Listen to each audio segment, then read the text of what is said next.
영국의 옥스퍼드와 캠브리지에서 교수 생활을 하며 기독교 변증가와 문학가로 활동을 했던 C.S. 루이스, 아마 잘 아실 겁니다. 책을 여러 권 썼는데요.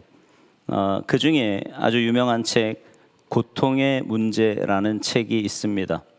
거기서 이 C.S. 루이스가 아주 명언을, 또 굉장히 유명한 말을 하나 남겼는데요. 그 문장은 이렇습니다. 고난은 하나님이 주시는 위장된 축복이다. 고난은 하나님이 주시는 위장된 축복이다. 그러니까 고난을 받아들이기는 굉장히 어렵지만 그 안에 숨겨진 하나님의 복이 있다, 이런 말입니다. 어떠세요? 동의가 되십니까?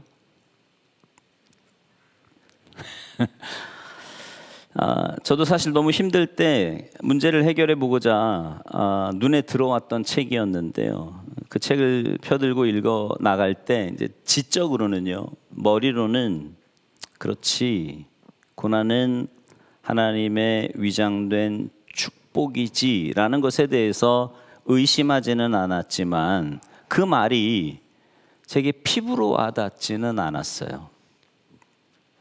내가 이렇게 힘든데, 내가 이렇게 죽을 것 같은데 이게 축복이라고? 그런 생각이 드는 거죠. 그때는 이해하지 못했어요. 그런데 시간이 지나면서 그 고통이 사그라들고 하나님의 뜻을 봐올 때쯤, 물론 여전히 고통은 싫어요. 여전히 고통은 받아들이기가 어렵습니다. 다시는 당하고 싶지 않지요. 근데 그 안에, 그 과정을 통해서 하나님이 주시는 복이 있었음을 마음속 깊이 깨달을 수 있었습니다. 여러분도 지금까지 살면서 정말 피가 마르고 절박하고 다급한 상황을 아마도 한두 번쯤은 겪어보셨을 거예요. 우리는 전능하신 하나님을 믿는 사람들이지만 막상 이런 어려움, 이런 고난, 고통이 우리 가운데 닥치면은요, 당황하게 됩니다. 제발 이 상황이 꿈이었으면 좋겠다고, 깨어나면 좋겠다고 생각하지만 상황이 바뀌지 않는 모습을 보면서 너무 괴로운 거지요. 괴로워합니다. 예수 믿는 나에게 왜 이런 고통이 오는지 이해도 잘 안 되고요, 납득은 더더군다나 잘 안 돼요.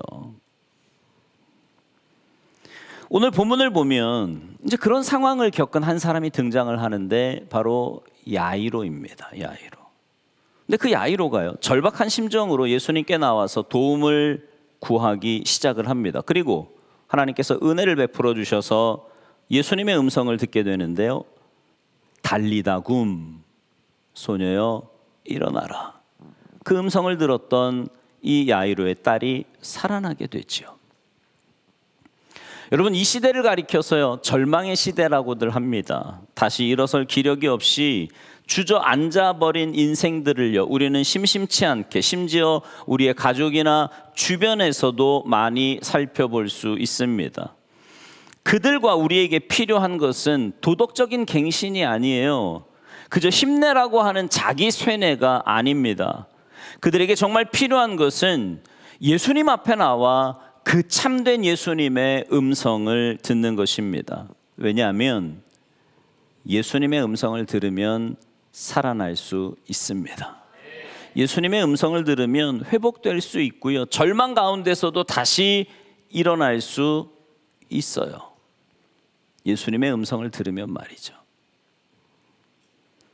오늘 본문 말씀을 통해서 부활의 기적, 그것이 과연 내 삶 속에서 어떻게 일어날 수 있는지, 이런 절망 가운데서도 내가 어떻게 다시 회복될 수 있는지 오늘 말씀을 통해 그 은혜를 나누고, 우리도 그 절망 가운데서도 고통이 절망이 아니라 하나님의 위장된 축복임을 깨닫고 일어설 수 있는 귀한 은혜를 경험하시기를 주님의 이름으로 축원합니다. 그렇게 하기 위해서요, 먼저 문제를 가지고 예수님 앞에 나와야 합니다. 한번 따라서 하시죠. 문제를 가지고 예수님 앞에 나아가자. 자, 오늘 본문 사건의 시작은요, 우리가 지난주 본문이었던 22절에서부터 이렇게 시작이 됩니다. 여러분 22절 말씀 한번 보시겠어요? 22절 같이 읽겠습니다. 시작. 회당장 중에 하나인 야이로라 하는 이가 와서 예수를 보고 발 아래 엎드려. 지난주에 말씀드렸듯이 이 회당장이라는 직책은 당시 유대인들 중에서 굉장히 높은 직책에 있는 사람이었습니다. 왜냐하면 이 회당이라고 하는 것은요, 이스라엘 백성들의 삶의 한복판에 가장 중심에서 가장 많은 영향력을 미쳤던 곳이기 때문입니다. 회당은요, 단순히 종교적인 기능을 수행하는 것뿐만 아니라 이 외에도 많은 사회적인 기능을 수행하는 곳이었기 때문에 그래요. 그런데 그 회당의 장이 야이로라는 거예요. 이 사람은 그래서 부와 명예와 많은 사람들의 존경을 한 몸에 받고 있었던 사람입니다. 이런 정도의 사람이 아직 사회적으로 인정받지 못했고, 우리는 예수님, 그러니까 그분은 구세주이시고 메시아이고 하나님의 이걸 아니까 우리가 예수님에 대해서 대하는 게 그렇지, 당시 예수님은요 아직 인정도 못 받았고요, 그냥 랍비라고 칭함받는 그냥 무명의 일개무명, 지금으로 말하면 저 시골의 개척교회에서 이제 막 안수받고 잘 알지도 못하는 그런 목회자 정도에 불과한 거예요. 그런 사람에게 회당장이 나아간다? 그럴 일은 거의 없는 거죠. 그런데 그런 사람이 오늘 본문에 보니까 예수님의 발 앞에 엎드렸대요. 왜요? 그 이유를 23절은 이렇게 설명합니다. 여러분 23절 보세요. 23절 시작. 간곡히 구하여 이르되 내 어린 딸이 죽게 되었사오니 오셔서 그 위에 손을 얹으사 그로 구원을 받아 살게 하소서 하거늘. 다른 이유가 아닙니다. 사랑하는 자신의 딸이 죽게 되었어요. 여러분, 회당장 당시 가지고 있던 명예와 부와 여러 가지 것들을 다 동원을 해서라도 자기 딸 살려보라고 별의별 거 다 안 해봤겠습니까? 다 해봤을 거예요. 근데 살릴 길이 없어요. 안 되는 거죠. 점점 죽어가요. 이제 마지막 희망, 마지막 소망을 예수께 두고 자신의 모든 체면과 모든 명예를 다 내려놓고 주님 앞에 납작 엎드려서 자신의 딸을 살려달라고 애걸하고 있는 겁니다. 고통은 회당장을 겸손하게 만들었어요. 자기가 가지고 있는 것에 연연하지 않게 되었다고요. 그리고 그 문제를 해결하실 수 있는 예수님 앞에 자신의 문제를 가지고 나온 겁니다. 여러분, 그리스도인이라면 어려운 문제가 있을 때 예수님 앞에 나오는 게 당연해 보이잖아요. 근데 이렇게 아무렇지도 않을 땐 아멘이 잘 나오거든요. 문제가 있으면 예수님 앞에 나오는 겁니다. 그럴 때 이렇게 아멘이 돼요. 저절로. 근데 정말 그럴까요? 정말 문제가 생겨서 내가 정말 숨쉬기조차 힘들 만큼 너무너무 고난 가운데 있을 때 그때 제일 먼저 주님 앞에 나와 그 문제를 하나님 앞에 내어놓느냐고요. 여러분 그러세요? 근데 그렇지 않은 경우도 너무 많아요. 성경에도 보면 북이스라엘 왕 아하시아가요, 다락 난간에서 떨어져서 크게 다칩니다. 그때 그가 신하를 보냈는데 여호와 하나님의 사람에게 보낸 것이 아니라 에그론의 신 바알세붑의 선지자에게 이 병이 낫겠느냐 안 낫겠느냐 그걸 물으려고 보내요. 신하가 길을 가다가 하나님의 사람인 엘리야를 만났고요. 엘리야가 그를 향해서 이렇게 꾸중합니다. 자, 열왕기하 1장 3절 말씀 같이 읽죠. 시작. 여호와의 사자가 디셉 사람 엘리야에게 이르되 너는 일어나 올라가서 사마리아 왕의 사자를 만나 그에게 이르기를 이스라엘에 하나님이 없어서 너희가 에그론의 신 바알세붑에게 물으러 가느냐. 이 나라가 어떤 나라냐, 이 나라가 어떻게 세워졌느냐, 우리가 누구를 섬기느냐, 이 세상 모든 만물을 창조하신 여호와 하나님이 아니냐. 그런데 그분이 없는 것도 아닌데 왜 너는 하나님이 아닌 다른 이방신에게 가서 너가 날 건지 안 날 건지 그거 묻느냐? 이러고 지금 꾸짖고 있는 거예요, 엘리야가. 여러분, 세상에는요 정말 많은 문제들이 우리를 엄습합니다. 그리고 그 문제들을 해결하려고 하는 우리의 태도도요 다양해요. 근데 우리가 하나님을 정말 우리의 구원자, 우리의 아버지라고 믿는다면 우린 다른 어떤 방법에 의존하기보다 우리의 모든 문제를 가지고 먼저 예수님 앞에 나아가야만 합니다. 근데 막상 문제가 덜컥 생기고 눈앞에 캄캄해지기 시작하면 우리는 하나님보다 눈앞에 보이는 것을 자꾸 찾으려 그래요. 왜냐하면 그게 바로바로 응답이 되는 것 같거든요. 그게 문제의 해결이 빠를 것 같거든요. 그러나 여러분 기억하십시오. 예수님은 우리가 현재 당하고 있는 모든 문제의 해답을 갖고 계십니다. 믿으십니까?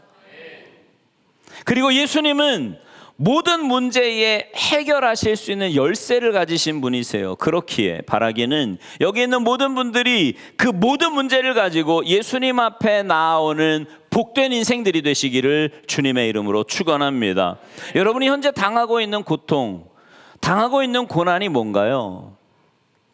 정말 여러분의 그 고통 속에서 부활의 능력과 소망을 체험하기를 원하십니까? 그렇다면 오늘 이 야이로가 했던 것처럼 우리의 체면, 우리의 명예, 우리가 생각했던 다른 대안이 아니라 그 예수님 앞에 나오는 귀한 은혜를 경험하시기를 간절히 소망합니다. 그것이 주님의 은혜를 경험할 수 있고 부활의 소망을 체험할 수 있는 첫 번째 단계예요. 두 번째로 응답이 지체될 때에도 예수님 앞에 나와야 합니다. 따라서 하시죠. 응답이 지체될 때에도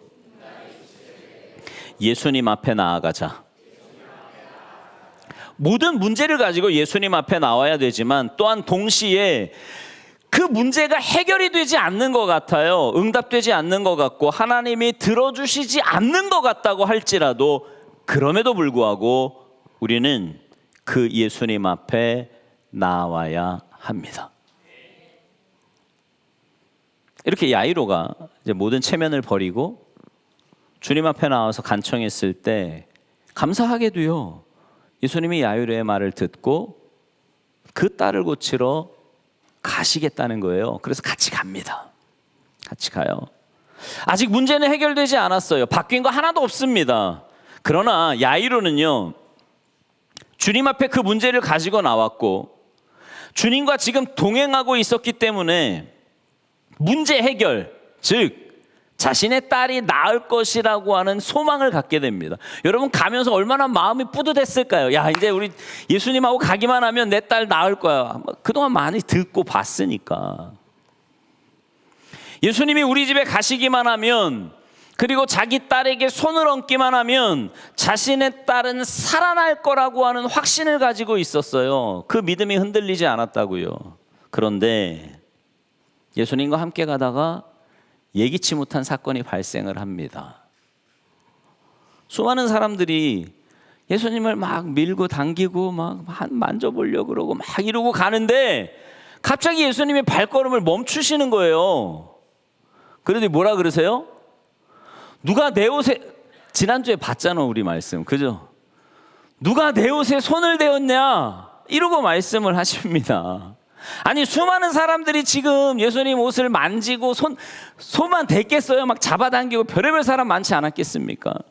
어쩌면 제자들이요 막 보디가드처럼 예수님을 막 이렇게 감싸고 막 이러고 갔을지도 몰라요. 그런데 갑자기 발걸음을 멈추시고 뒤를 돌아보시면서 누가 내 옷에 손을 대었냐고 물으시는 겁니다.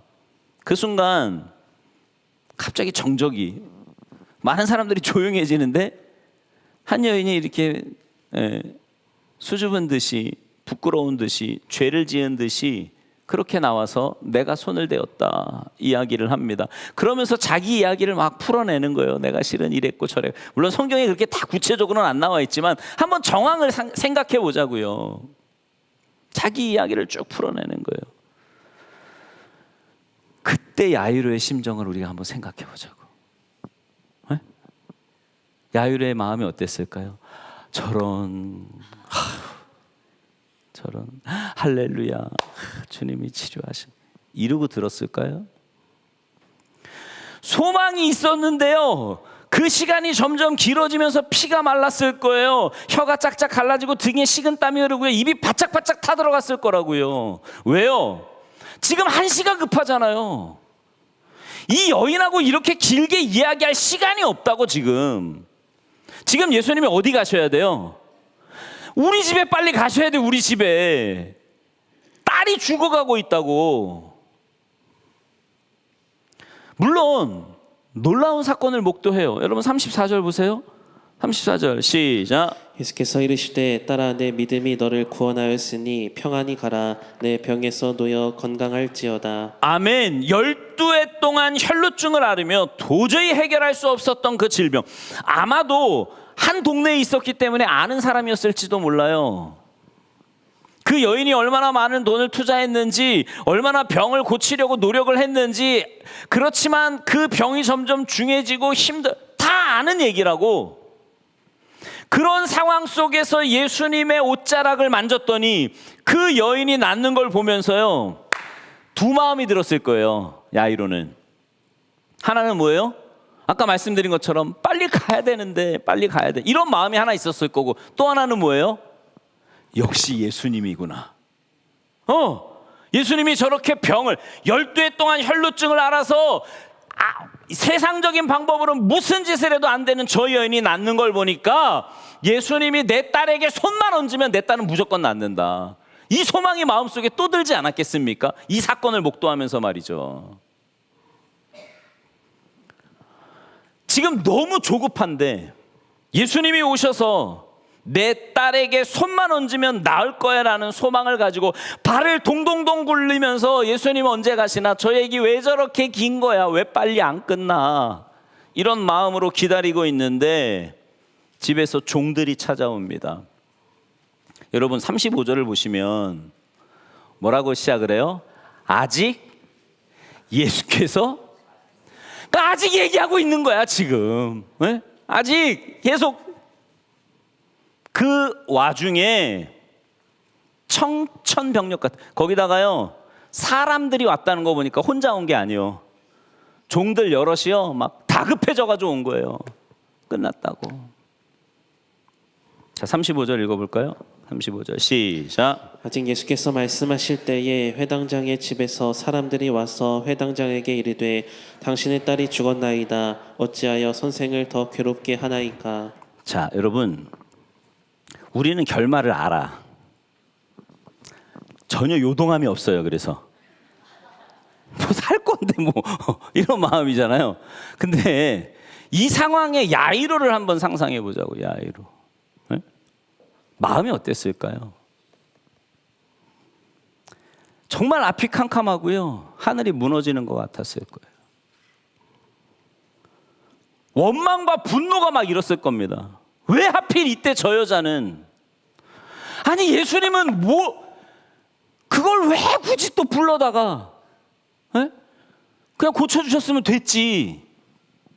그걸 불러다가 얘기를 또 다 듣고, 그래 너 고생했다, 딸아 네 믿음이 널 구원하, 왜 이러고 있냐고.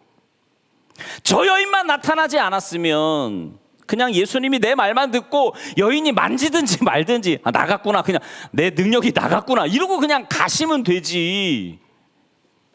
시간상으로 볼 때요, 그 시간만 땡겼으면 살아날 수 있었을 것 같은 거야 왠지. 에?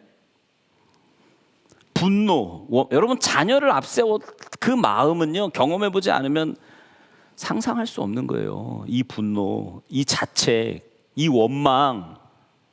조금만 더 내가 빨리 올 걸, 어제라도 올 걸, 어제라도. 이런 마음 왜 없었겠어요? 이런 절망의 상황 가운데 예수님은요 전혀 흔들리지 않고요, 내가 너무 지체했나 보다 뭐 이런 거 없고요, 너무 확신 있게 이렇게 말씀하시는 거예요. 36절 시작. 예수께서 그 하는 말을 곁에서 들으시고 회당장에게 이르시되 두려워하지 말고 믿기만 하라 하시고. 아멘. 절망 가운데 있는 야이로에게 예수님 뭐라 그러세요? 두려워하지 말고 뭐 하래요? 믿기만 하라. 두려워하지 말고 믿기만 하라. 사실요, 이 말씀은요, 야이로의 딸이 죽기 전에 야이로가 이 말을 들었다면 굉장히 힘이 됐을 거예요. 그죠? 죽기 전에 이 말을 들었다면 너무 의지가, 아멘! 아멘. 그럼요, 저 주님 믿어요. 믿어요. 안 두려워요. 믿어요. 믿어요. 속은 열나 두려운데 막 안 두려워요. 전 믿습니다. 막 이러지 않겠어요? 아직 살아있을 때, 병중에 있을 때 두려워하지 말고 믿기만 하라는 이 말씀은요, 힘이 되는 말씀이었을 거라고요. 그런데 지금 상황은 어때요? 죽었어요. 끝났다고. 끝났잖아요, 인간적으로. 그런 절망적인 상황인데 예수님은 뭐라 그러시는 거예요? 두려워하지 말래요. 믿기만 하래요. 아니, 아버지로서 자신의 딸이 죽었는데 그 앞에서 이 말을 이해할 사람이 누가 있겠어요? 죽은 딸이 어떻게 구원을 받아? 너 딸 지금 천국에서 뭐 이런다면 모르지만 어떻게 구원을 받아요? 어떻게 두려워하지 않을 수 있냐고. 어떻게 이 말을 믿냐고요. 죽었는데. 근데 놀랍게도요, 그럼에도 불구하고 야이로가 포기하지를 않아요. 그리고 예수님과 함께 자신의 집으로 터벅터벅 발걸음을 한 걸음씩 디딥니다. 만약에 포기했다면 야이로가 이랬겠죠. 뭘 믿어요, 예수님. 죽었는데. 끝났잖아요. 왜 여기서 지체를 해가지고 내 딸이 죽냐고요? 막 이러면 소리 지르지 않았겠어요? 안 믿는다면. 내가 온 이유가 이제 사라졌어요, 예수님. 됐습니다. 오지 마세요. 사람이 그렇잖아요. 마음이 너무 절망이 되면 제가 그래서 늘 그러잖아요. 그럴 때 입 조심하라고. 그때가 막말 허가증 받은 거 아니니까 제발 혀에 재갈을 물리라고 말씀드리잖아요. 만약에요, 이때 야이로가 됐습니다. 끝났어요. 오지 마세요. 왜 여기서 지체해가지고 이러고 만약에 포기했다면요, 아무 일 안 일어났어요. 그 딸 못 살아납니다. 기적 끝. 없어요, 그런 거. 근데 상황은 이해가 안 돼. 왜 내 간청이 지체됐는지 그 상황에서는 납득할 수가 없어요. 문제도 해결되지 않았어요. 그럼에도 불구하고 야이로는 그 지체되는 상황에서도 예수님 앞에 나와요. 그리고 예수님과 함께 갑니다. 여러분, 우리도요, 이런 동일한 상황은 아니지만 왜 비슷한 상황을 겪을 때가 많지 않습니까? 내 문제가 너무 급해요. 내 문제가 너무 급해. 이 문제를 제발 좀 빨리 해결해 주셨으면 좋겠는데, 아니, 주변을 보니까 나보다 기도도 늦게 시작한 사람이, 그리고 내가 볼 때는 이 문제가 훨씬, 물론 뭐 자기가 당한 문제가 제일 심각하다 그러지만 객관적으로 봤을 때 내 문제가 더 심각해, 저 인간 문제보다. 근데 기도도 늦게 시작했고 문제도 덜 심각한 것 같은데 여기는 응답이 오더라고. 근데 난 안 왔어. 응답 받았다 그러니까 인상을 찌그릴 수는 없잖아요. 에? 뭐 이럴 수는 없잖아요. 셀에서 같이 이야기를 나누는데 나 응답 받았어요 그랬더니 이럴 수는 없잖아. 그죠? 그냥 그러시군요. 할렐루야. 그런데 속은 뭐예요? 하나님, 너무하신 거 아니에요? 내가 저 사람보다 기도를 늦게 시작을 했습니까? 아니면 열심히 없었습니까? 아니, 내가 저 사람보다 못한 게 뭐냐고요, 하나님. 그리고 경중을 따져봐도 그렇잖아요. 지금 내가 더 급한 거 아니에요? 이 문제가 더 심각한 거 아니냐고. 근데 저 사람은 저렇게 응답받았다고 막 좋아서 감사하고 간증하고 있는데 나는 왜 이러는 거예요? 뭐예요? 이런 마음 안 드십니까? 근데 우리에게 정말 필요한 것은요, 여러분, 그때 우리에게 필요한 것은요, 원망과 절망이 아니에요. 오늘 말씀을 통해서 성경은 동일하게 우리에게 말씀하고 계시는 겁니다. 두려워하지 말고 믿기만 하라. 두려워하지 말고. 그러기 위해서요, 우리에게 필요한 것은 응답이 지체될 때, 상황이 납득되지 않아도, 이해가 되지 않는다고 할지라도 여전히 그 문제가 있지만 그 문제를 가지고 우리는 예수님 앞에 나아가야 합니다. 누가복음 18장에 보면 억울한 일을 당한 과부가 재판장 앞에 나와 자신의 억울함을 호소하는 이야기가 나오는데요. 근데 예수님께서 그 비유를 말씀하시기 전에 이 비유의 목적이 있다 말씀하세요. 그게 1절에 나옵니다. 누가복음 18장 1절 말씀인데요. 같이 읽죠. 시작. 예수께서 그들에게 항상 기도하고 낙심하지 말아야 할 것을 비유로 말씀하여. 아멘. 무슨 말씀이에요? 억울한 일이 있어요. 납득이 안 됩니다. 이해도 안 돼요. 그럼에도 불구하고 성경은 뭐 하래요?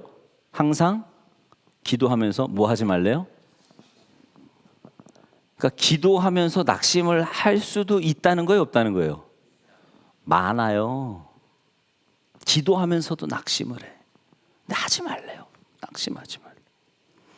예수님은요, 단 한 번의 기도로 우리의 모든 문제가 다 해결된다고 말씀하신 적이 없어요. 우리는 그런 마음이잖아. 원샷 원킬. 그죠? 한 번의 기도로 한 번의 응답, 뭐 이런 마음 있지 않습니까? 근데 어떤 경우에는요, 문제 해결보다 그 과정을 통해서 깨닫기를 원하시는 거예요. 때로는 문제 해결을 지연하시면서까지, 때로는 그 문제에 대해서 기도 응답에는 예스만 있는 게 아니라고 제가 세가족성경 공부 때 얘기하잖아요.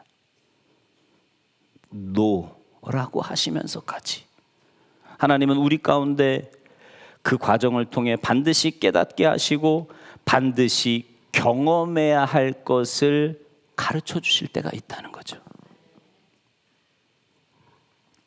그럴 때 우리는 누가복음 18장 1절의 말씀처럼 낙심하지 말고 기도해야 합니다. 포기하지 말아야 돼요. 포기하지 말아요. 구하라 그리하면 주실 것이요. 구하래요. 주신대요. 믿으십니까? 구하면 주세요.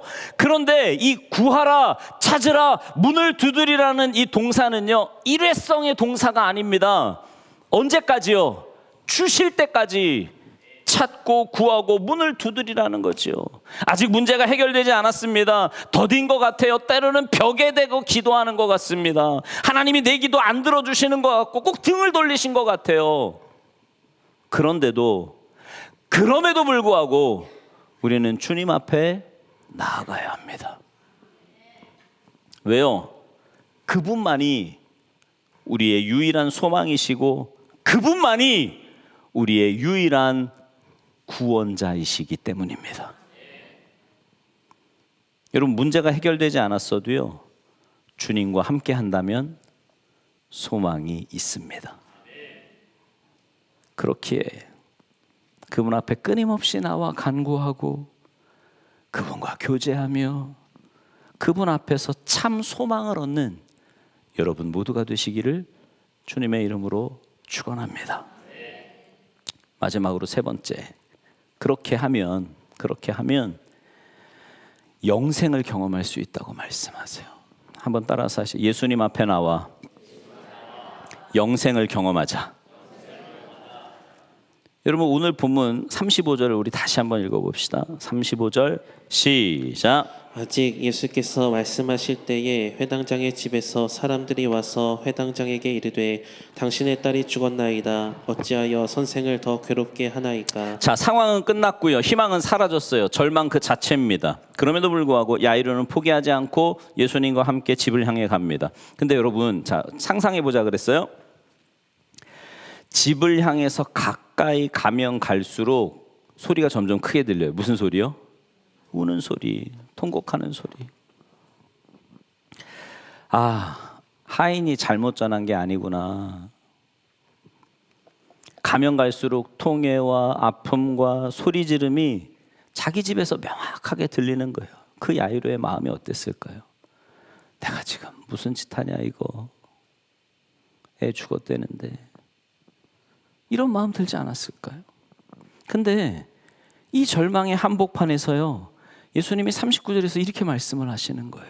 39절 말씀 시작. 들어가서 그들에게 이르시되 너희가 어찌하여 떠들며 우느냐? 이 아이가 죽은 것이 아니라 잔다 하시니. 지금 딸이 뭐 했어요? 죽었거든요. 예수님 뭐래요? 잔대요. 그러니까 사람들은 뭐래요? 그 40절에 보니까 그들이 뭐 했대요? 당연히 비웃죠. 왜요? 확인했거든. 이미 죽었어요. 싸맸는지도 몰라. 어떻게 했는지도 몰라요. 그런데 잔다고 하니까 누가 이 말을 믿을 수 있겠어요? 근데 그들이 간과한 것이 하나 있습니다. 그것은 그들이 예수님이 어떤 분이신지를 몰랐다는 거예요. 그저 위대한 선생, 랍비 이 중에 한 분으로만 알고 있었다는 거죠. 그러나 그 예수님, 우리가 믿는 예수님은 이 세상의 모든 걸 창조하시고 전지 모든 걸 하시고 전능 모든 걸 하시고 무소부재 어디에나 계신 분임을 그들은 알지 못했습니다. 지극히 높으신 하나님의 아들 예수 그리스도, 마가복음 1장에서부터 지금 지속적으로 계속해서 이야기하는 그 선포, 심지어 귀신 들린 자에게까지도 선포하게 하셨던 지극히 높으신 하나님의 아들 예수 그리스도께서 오늘 본문 41절 42절에서 이렇게 선포하십니다. 41절 42절 시작. 그 아이의 손을 잡고 이르시되 달리 다굼 하시니 번역하면 곧 내가 내게 말하노니 소녀야 일어나라 하심이라. 소녀가 곧 일어나서 걸으니 나이가 12살이라. 사람들이 곧 크게 놀라고 놀라거늘. 아멘. 여러분, 이 아이를 살리기 위해서요, 예수님이 막 엄청난 거 하신 거 아니에요. 갈멜산에서 막 그 850명 선자들처럼 막 몸을 해하고 막 옷을 찢어가며 주여 아버지 이런 거 아무것도 안 하셨어요. 막 금식, 애 살리려면 금식해야 된다 뭐 이러고 금식하시고 막 소리 이런 거 아무것도 안 하셨어요. 그냥 죽은 그 아이를 향해서 한마디 딱 하셨습니다. 달리다 굼, 소녀야 일어나라. 이 이야기를 들은 소녀는 전능하신 예수님의 말씀에 반응을 합니다. 사망 권세 깨뜨리고 소녀가 일어나 걷기 시작한 거예요. 할렐루야. 이 상황을 본 사람들이 크게 놀랐다 그랬어요. 왜요? 아니 좀 전까지 비웃었잖아요. 죽은 애를 보고 잔다 그러진 않나 뭐 이러니까. 그런데 주님의 놀라운 능력을 경험하고 난 후에는 더 이상 아무도 비웃지도 조롱하지도 못해요. 우리의 삶에도 우리 능력 밖의 일들, 우리가 예상하지 못했던 일들, 우리가 계획하지 않았던 일들이 많이 발생합니다. 여러분, 그럴 때 믿음이라는 게 뭘까요? 믿음이 뭐예요? 믿음은 다 이해하지 못하고 불가능한 영역처럼 보이지만 그곳에서 하나님을 선포하는 것입니다. 그분 앞에 나오는 거예요. 그리고 가능한 영역에서 우리는 최선을 다해야 돼요. 여러분, 야이로는 뭘 최선을 다했어요? 끝까지 예수님 모시고 집에 간 거예요. 아까도 말씀드렸지만 중간에 에이 뭐 이러고 때려쳤으면 끝난 거예요. 근데 끝까지 우리는 연약한 인간입니다. 내일 일을 알 수 없고요. 어떤 일이 와도 우리가 그 문제를 해결할 수 없는 나약한 인간이지만 동시에 엄청난 능력의 주님이 우리와 함께하는 믿음의 사람인 줄 믿습니다. 2000년 전에 야이로의 딸에게 역사하셨던 예수님이 동일하게 우리에게도 모든 문제를 갖고 그 주님 앞에 지속적으로 나와 이 회복을 경험하기를 원하고 계시는 겁니다. 제가요 굉장히 좋아하는 영어 문장이 하나 있어요. When I work, I work. When I pray, God works. 무슨 말이냐면 내가 일하면 그냥 내가 일하는 거지만 내가 기도하면 하나님이 일하십니다. 저는 여기 있는 모든 분들이 그 역사를 경험하셨으면 좋겠습니다. 그 역사를 경험하기 위해 여러분 문제가 있습니까? 주님 앞에 가지고 나오시기 바랍니다. 나오는데 제발 내가 때를 정해놓고 내가 답을 정해놓고 나오지 마세요. 그러면 그게 안 되면 막 절망해. 에? 하나님이 나를 사랑하지 않네 어쩌네 뭐 이런 소리부터 그러지 말고 어떤 상황에서도 끝까지 가는 거야. 끝까지. 그럴 때 하나님께서 그 문제를 만지시고 회복해 하시는 역사를 경험하게 될 줄 믿습니다. 여러분, 문제를 해결하는 유일한 통로는 기도입니다. 기도예요. 그렇기에 여러분 모두가 기도하며 주님 앞에 나와 하나님의 때에 하나님의 방법으로 가장 최선의 길로 인도하시는 그 예수님을 경험하시는 여러분 모두가 되시기를 주님의 이름으로 축원합니다. 우리가 찬양할 건데요. 이 찬양하면서 하나님이 일하시는 것들, 내가 일하면 내가 일하는 것으로 끝나지만 우리가 기도할 때 하나님께서 일하시고 하나님께서 행하실 것들을 기대하는 마음으로 기도하는 마음으로 찬양하시기 바랍니다. 찬양하겠습니다.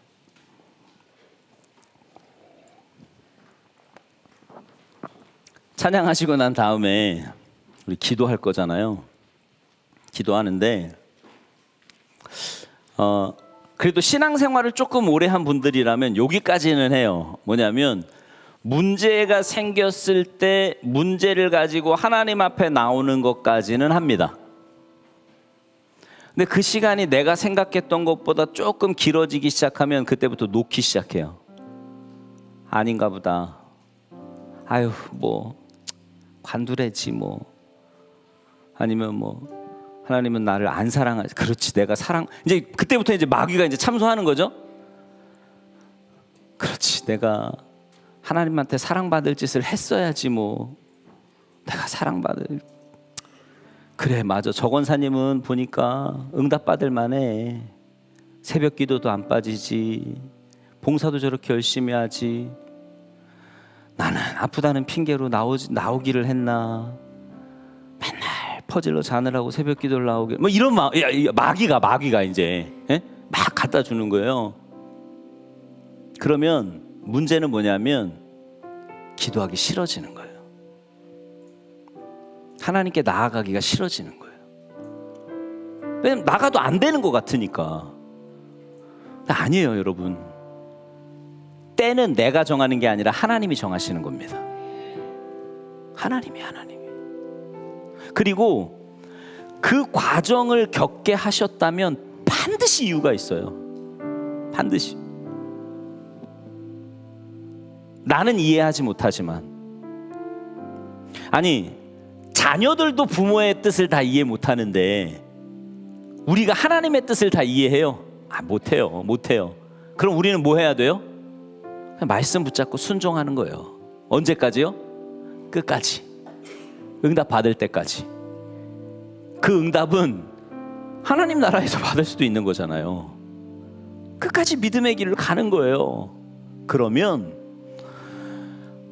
지금 당장 눈앞에서 그 일이 해결이 되든 안 되든 하나님을 딱 만나는 순간 그 문제는 더 이상 문제가 아니에요. 이거는 뭐 주시면 땡큐 안 주시면 it's okay 이렇게 되는 거야. 왜요? 하나님을 만났으니까. 하나님과 함께 하니까요. 그 믿음 달라고 기도합시다. 여러분 예수 믿는 사람이요 문제 해결에만 집중하면서 살면요 비참해져요. 문제가 나를 자꾸 삼키거든. 근데 주님과 함께 하면은요 그 문제 위를 막 걸어다녀. 베드로가 물 위를 걸은 것처럼. 멋있지 않습니까? 그죠? 직접은 못 걸어도 그런 영적인 걸음은 좀 한번 걸어봐야 되지 않겠어요? 예수 믿으면서 우리 그렇게 삽시다. 싫어? 왜 아멘이 아무도 없어요? 우리 그렇게 삽시다. 믿음으로 살자 이 말이에요. 믿음으로. 그래서 찬양하고 기도하실 때 하나님 믿음 주셔서 어떤 상황에서도 하나님 앞에 나아가게 하시고 끝까지 나아가게 하시고 하나님을 끝까지 신뢰하여서 하나님의 역사하심을 체험하며 사는 인생 되도록 도와주시옵소서. 우리 찬양하고 기도하겠습니다.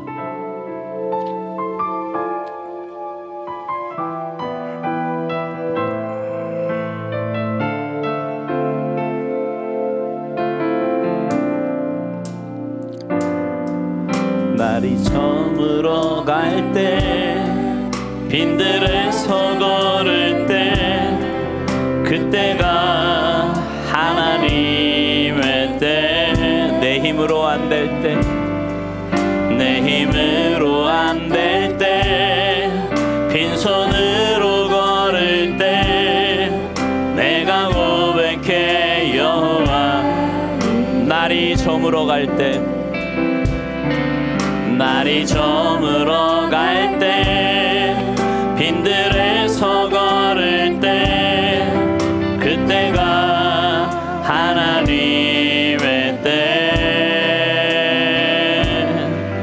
내 힘으로 안 될 때 빈손으로 걸을 때 내가 고백해 여호와 주가 일하시네 주가 일하시네 주가 일하시네 주께 아끼지 않는 자에게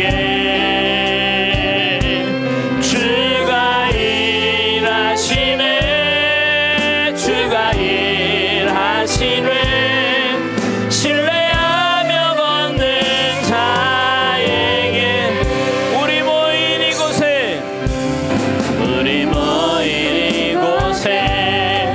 주님 함께 계시네 누리네 아버지 은혜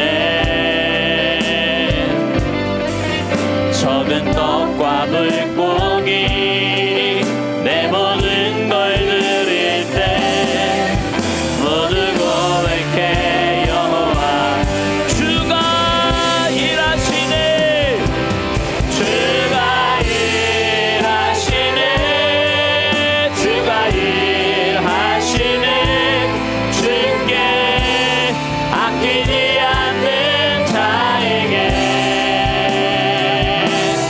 주가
하나님 체험하며 살아갈 수 있도록 주여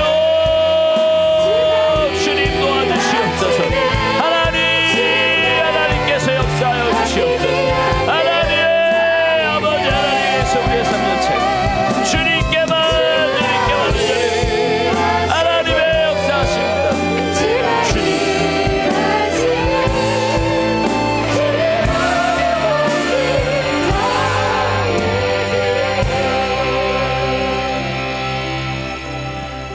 사랑의 하나님 감사합니다.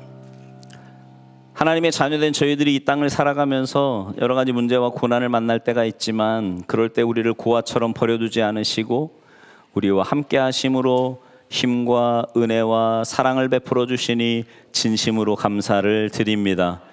어떤 문제를 만나든 그 문제가 아니라 우리가 하나님 앞에 그 문제를 가지고 나아가지 못함이 문제임을 깨닫게 하시고 날마다 주님께 그 모든 문제 가지고 겸손한 마음으로 솔직한 마음으로 주님 앞에 내어놓을 수 있는 우리 모두가 되도록 주님 도와주시옵소서.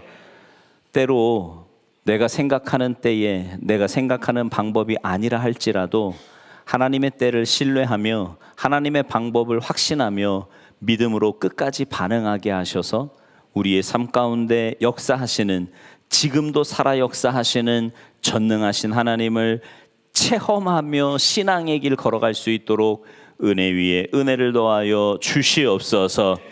이제는 우리 주 예수 그리스도의 구속의 크신 은혜와 하나밖에 없는 독생자를 우리에게 주시면서까지 우리를 사랑하신 하나님의 크고 놀라우신 사랑과 성령님의 교제하시고 교통하시고 역사하시고 충만하심이 오늘 이 시간 주님 앞에 나와 예배하는 주님의 귀한 백성들 머리 위에와 저들의 가정 위에 저들의 직장과 사업장 위에 이제로부터 영원토록 함께 하시기를 간절히 축원하옵나이다. 아멘.